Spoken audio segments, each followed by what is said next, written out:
Well, good afternoon. This is Houndog Steve wishing you a very pleasant afternoon. And as you can see, we are in the midst of black fly season that lasts somewhere from now until maybe 10 days from now, after the 24th, the May 24 long weekend. And this is a sort of traditional spring rite that we have to go through. And up here especially, they can be pretty annoying. So you got to wear stuff like this and some bug spray. I've got some natural bug spray on so I can walk around in short sleeves. Anyway, I have completely moved in now. I'm in my new location. I was just down to the house today. It is completely empty. I just have to go down and do a final wipe around, and then that's it. It's just waiting for the closing date. So let's take a little look inside, because this is a very interesting spot. And well, we're going to get to the solar panels in a second, but let's just go inside and take a little look around. Okay, here we go.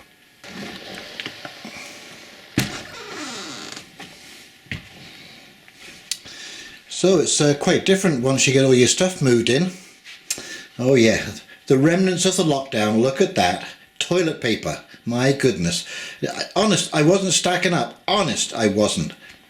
It's just leftovers. I run a business, so I needed it for the store.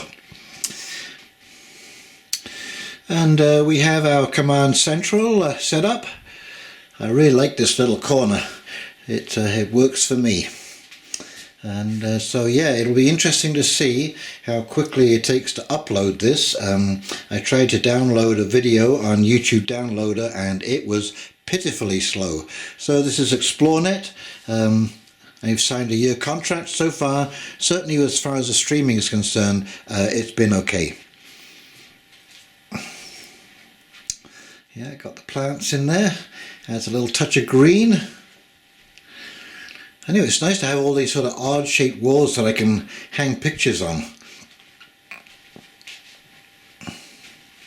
Whoever designed this really for a small space. Now it is interesting because I've just pushed a 950 square feet house through a 600 square feet filter. And so yeah, there was a little bit of juggling to get things done here, but as you can see, everything more or less has fitted in. It was very well designed. There are curtains that are going to go across where this cupboard is. Now that's where my water pump and filters are behind there. And I would say maybe the only downside that I can see right now is that I have a little iron in the water here.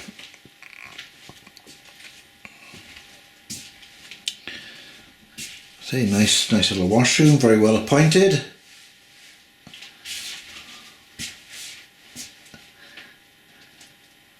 Anyway, as I say, there is an iron filter in the in that room where the pump is, and that will be hooked up shortly.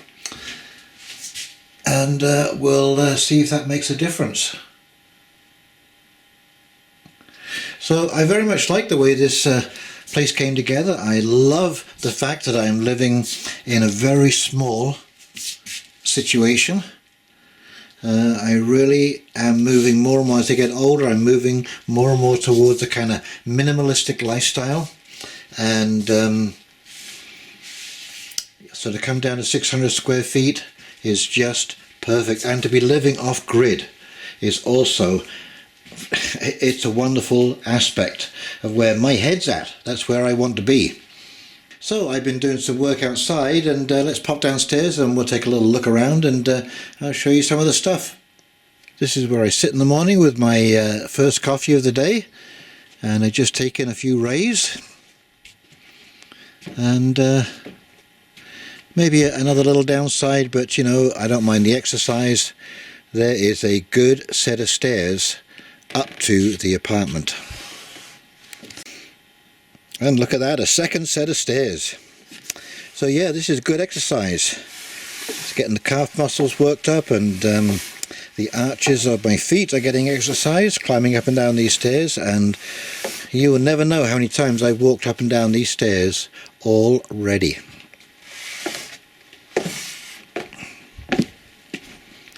So I don't know if I showed you this before. This is the inverter room. And I am actually going to do a complete video on there's the inverters, 2 inverters, one here, and the battery bank. But I am going to do a video on living on solar because although it's nice to be independent, there was a scheduled blackout today for hydro work, and of course I didn't notice a thing, but there's definitely some issues that go along with being off-grid. So I will do a complete video on that. I'm going to explain what I've discovered so far, and yeah, you can decide for yourself whether you think solar is a good way to go or not. This is fast becoming my favourite area amongst the white pines, and this used to be a hot tub here, and you can see that's where the hot tub was. The boards are pretty well rotted out, and I will be replacing this entire deck and probably building a little gazebo around it.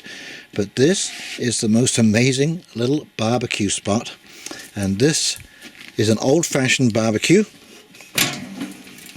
and I've just been collecting maple sticks and using that to barbecue my meat on, and oh my god, does it ever taste great to be back to actual real coals cooking your meat.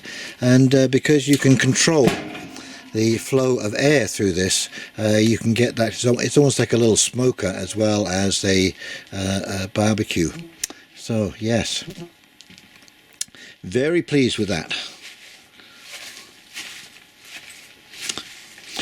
I was thinking the other day that this just reminds me of when I used to take our boys camping up in Algonquin, and I always loved, these white pines, these tall towering pines, and the sound as the wind blows through them. So I was just laughing with a friend the other day that here we are, we're not even out of May, and what are we doing? I'm thinking of winter wood, and here it is. This is how I'm going to get my winter wood in future.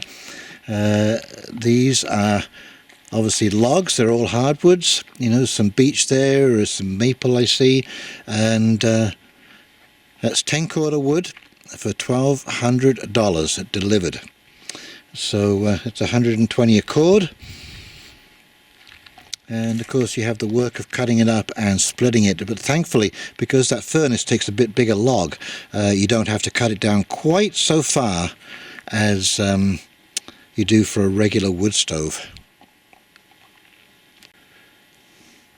Now this is an old bed that's obviously going to take a lot of work to bring back, and those plants down there on the ground are garlic.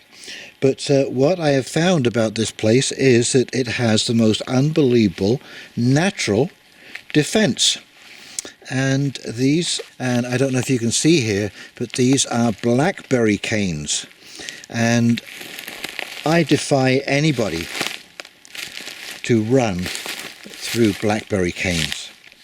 The thorns on these canes are so unbelievably sharp and strong. There is no way that you can approach this property from any side without running into blackberry canes. They tell me that there is an unbelievable crop of blackberries here every year. I wouldn't be surprised if we get bears in looking for the blackberries as well, but this makes a very good natural defense to this property, and very, very difficult to enter this property from any other direction than the driveway. And the same here, you see, just blackberry canes everywhere, absolutely everywhere. And lots of young beech. The beech have been having a bit of a problem. They got some kind of fungus or disease that have been attacking the beech trees in Canada. So it'll be interesting to see how these trees do. And I may take them out and pot them, and yeah, we'll see whether they're affected. Poor little Jazz here, I gave her a bone with some meat on it, and she's been playing with this bone for like about the last hour. She just will not leave it alone. As you can hear, she's exercising her teeth. In fact, she's nearly eaten the whole damn thing. So as you can see, I started moving my stuff up here. I got the cold frames, my water barrels already working. I just got to get some minnows to eat the mosquito larvae. And so I have had a big cleanup around the back here and got it mowed. So we can just take a look and see exactly what we've got. And so I've counted 1, 2, 3, 4, 5 raised beds. And they're actually not bad. There is quite a bit of soil in there, more than I anticipated, and these will be dug out this week and planted.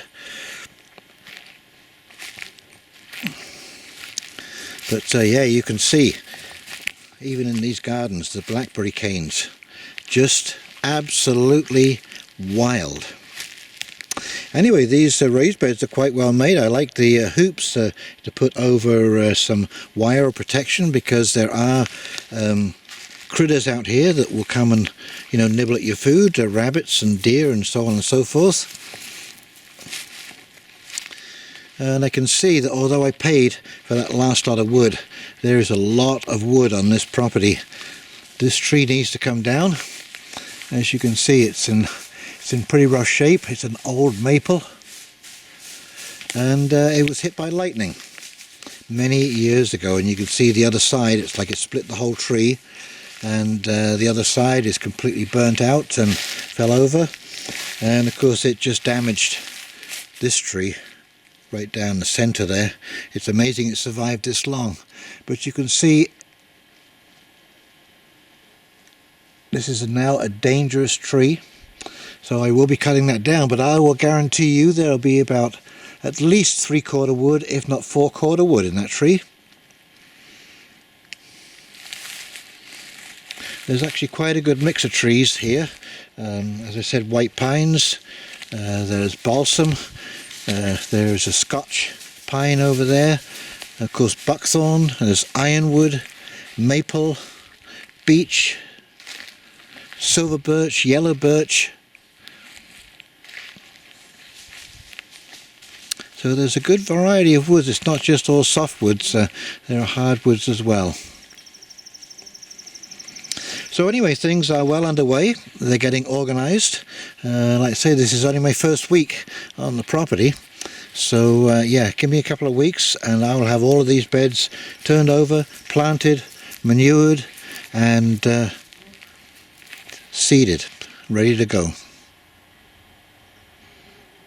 So in the meantime, this is Houndog Steve wishing you a very pleasant evening, and I wish you the same kind of peace and quiet. You notice that's the first car I've heard since I started this video.